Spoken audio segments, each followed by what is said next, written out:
Estou aqui para conversar com vocês. Vamos bater um papo dessa vez sobre os persas, né? Os persas são mostrados de maneira degenerada pelas produções hollywoodianas, né? São mostrados como corcundas, às vezes como caras malucos, como apenas guerreiros e pouco inteligentes, né? Graças aos Xerxes, né? Lá nos 300, né? Assim, gente, eles foram uma civilização muito organizada, que conseguiram dominar todos os povos ali da região da Mesopotâmia, né? Então, assim, para eles conseguirem dominar e permanecer cerca de 200 anos ali tranquilos, assim, eles precisaram de alguma organização. Então, eles vão ficar ali de 550 a.C. a 330, né, antes de Cristo. Bom, o que é que vocês têm que saber? Primeiro, eles eram povos nômades antes de se fixarem naquela região, perto ali da Índia. E com o Ciro, né, que é um primeiro grande governante assim lembrado assim pelo feito de unificação, se unificam os povos persas ali naquela região entre o Golfo Persa e o Mar Cáspio, tá? Tá no livro de vocês na página 80, então não se preocupa com isso, tá? Então, só, se você fosse falar em localização, é só você dizer que é próximo à Índia, ali na região leste, tá? Então, assim, ele consegue unificar esse governo a partir de, claro, é, militarismo, né? Guerras ali, ele unifica e ele forma um império gigantesco, cara, gigantesco, que com o Dário, que já era seu neto, neto do Ciro, já vai até a próxima região do Egito e da Índia, de tão grande que é, tá? Só para lembrar, o que hoje é o Irã era o que era a Pérsia daquele tempo, tá bom? Então o declínio dele só vem quando Alexandre chega. Alexandre o Grande, o rei da Macedônia, né? O tão conhecido Alexandre. Quando ele chega, Alexandre ganha da Pérsia, e a Pérsia, na verdade, isso é bem depois do Ciro, claro, tinha um governo militar muito sólido, já que conseguiram conquistar todos esses povos. Para você ver como foi tamanho feito do Alexandre, porque Alexandre era um exímio estrategista. O cara era muito inteligente. Vocês não têm noção. Depois, se vocês quiserem ver alguns vídeos sobre o Alexandre, vocês vão ter uma ideia de quão inteligente o cara era, né? Mas enfim, os persas eram militares também, eles treinavam muito os seus guerreiros e eles ainda contratavam mercenários em algumas vezes. Mas o que é que o Ciro fez para conseguir manter essa população? Porque quanto mais centralizado um governo, a gente falou em Hebreus, mais chance dele rachar, né?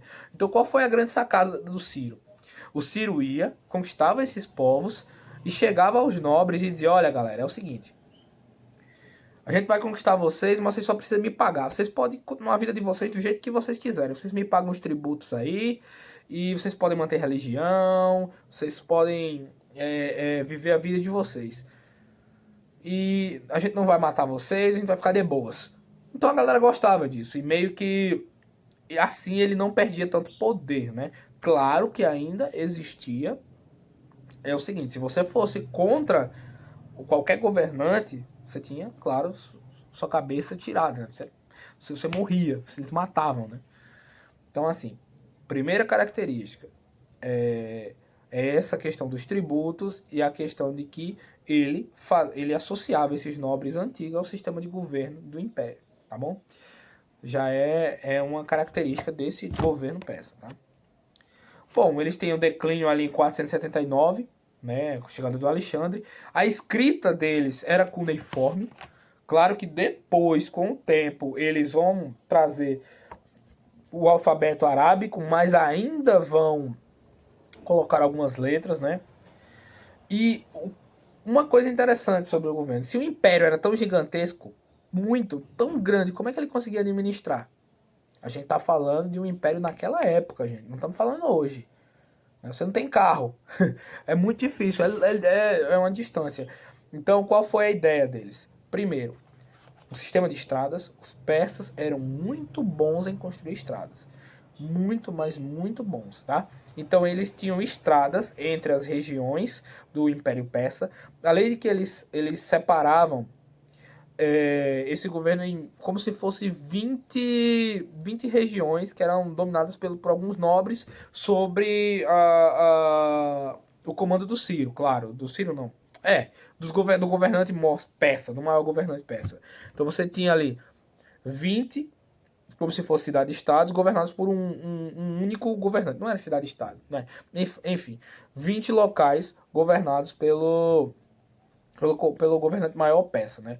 Essas localidades eram chamadas de satrápias, né? Então, 20 satrápias governadas por 20 nobres, que eram os sátrapas, sobre o comando do governante majoritário persa, que no caso tinha poder sobre todas essas regiões, né? E quem fosse contra ele morria. Por quê?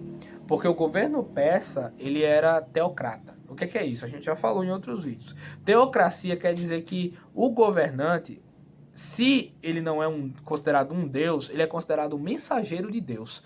Então, tipo assim, ir contra o governante significa ir contra Deus. E isso já quer dizer que você vai morrer.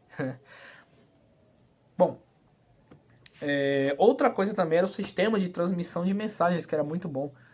Por isso que era tão difícil vencer o Império Persa. Porque, tipo assim, eles faziam vários postos. Então, para cada região persa, você tinha postos a cada, acho que é 25 quilômetros. Então, tipo assim, vinha um cara num cavalo, ia mandar uma mensagem, chegava no outro posto, entregava a mensagem para esse outro cara ia a outro posto e assim sucessivamente. Então, era um sistema de correio muito bem organizado. Então, imagina só, alguém vai mandar uma mensagem que vai vir uma invasão. Rapidamente a mensagem chega. Por causa que era muito organizado. Naquele tempo não se tinha. Os persas fizeram isso. Outra coisa também foi a unificação em uma única moeda. Tá? Isso foi muito difícil. Todos esses impérios com uma única moeda, que foi o Dárico, né? Em homenagem ao Dário, que foi o neto do Ciro, né? Já. Então, uma única moeda. A gente falou de uma única moeda, um sistema de estradas, um sistema de correios, né? A união dessas civilizações sobre o governo de um governante, mas que mantinha os nobres dessas civilizações dominadas, né? E que esses nobres pagavam tributos. 20 regiões foram formadas, as satrápias, e esses nobres governantes eram chamados de sátrapas. Tá? Foi o que eu falei para vocês. Deixa eu ver se tem mais alguma coisa a falar. Bom, esses sátrapas, eles também tinham olhos e ouvidos, tinham pessoas, espiões, o que era legal. E se chegava ao governante, esses olhos e ouvidos, ele mandava matar a galera. É interessante. Sobre a economia deles, era uma região não muito agricultável, era árida, então era muito difícil fazer agricultura, então eles compravam comida.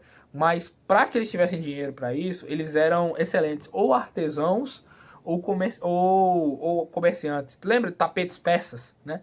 Ou outro artesanato, até o alto relevo, aquele de você encostar em uma determinada escultura, você sentir ela direitinho, foi os persas que fizeram também, né?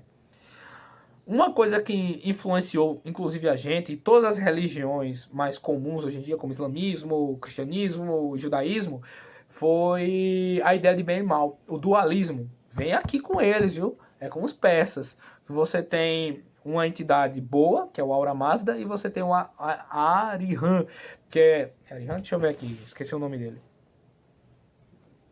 Ariman, que é a entidade do mal. Então, se você fizer coisas boas, você vai para o reino do Aura Mazda, né? E se você fizer coisas ruins, você vai para o reino das sombras do Ahriman.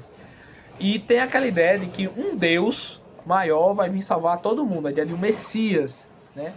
Que é o que o cristianismo e o judaísmo pregam, né? Olha só que como influenciou a gente. Essa primeira ideia de bem e mal surge aqui, né? Que depois vem influenciar essas outras religiões. Qual é o nome da religião deles? Zoroastrismo, tá? Zoroastrismo, tá? Outra coisa que surgiu também é a ideia de paraíso, porque os persas tinham palácios gigantescos com várias plantas chafarizes que muitas dessas plantas nem eram da região, mas eles cultivavam lá. Então essa ideia de o nome paraíso surge aí. Então que influenciou também a escrita da Bíblia, por exemplo. Tá? Então é isso, galerinha, sobre os persas.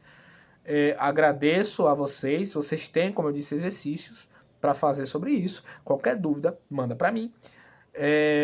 Que eu ajudo.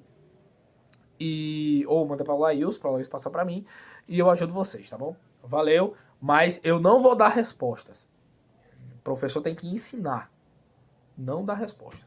Valeu.